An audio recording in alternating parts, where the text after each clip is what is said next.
Do vytvorenej prezentácie v PowerPointe potrebujete na snímku v spodnej časti do pety vložiť aktuálny dátum a číslo snímky.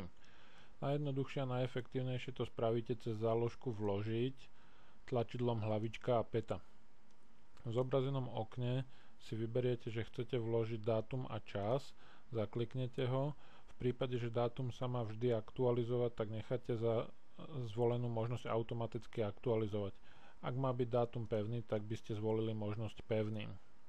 Taktiež môžete vybrať rôzne formáty dátumu. Číslo snímky takisto môžete vložiť zakliknutím. V tejto pravej časti sa zobrazuje, kde na snímke sa budú zvolené údaje zobrazovať, čiže dátum a čas vľavo, číslo snímky vpravo. Pokiaľ nechcete na úvodnej snímke tieto informácie, tak je potrebné zakliknúť aj možnosť nezobrazovať na úvodnej snímke. Po týchto všetkých nastaveniach stačí kliknúť na tlačidlo Použiť na všetky a tým sa zvolené nastavenia aplikujú. Na úvodnej snímke nie sú, na ďalšej snímke už dostupné sú, čiže v dolnej časti je aj dátum a takisto číslo snímky.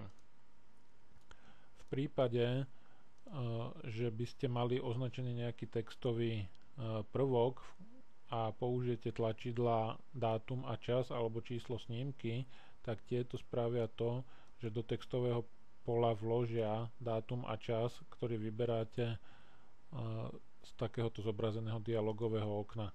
Taktiež číslo snímky vloží to aktuálne číslo snímky.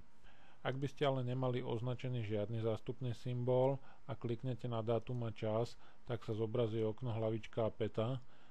To isté platí aj pri čísle snímky, zobrazí sa hlavička a peta. Čiže to isté, čo sa robí týmto tlačidlom.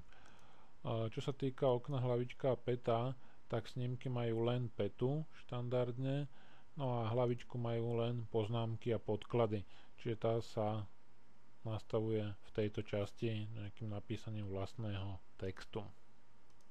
V tomto krátkom videu ste videli možnosti vloženia hlavičky a pety do PowerPointovej prezentácie.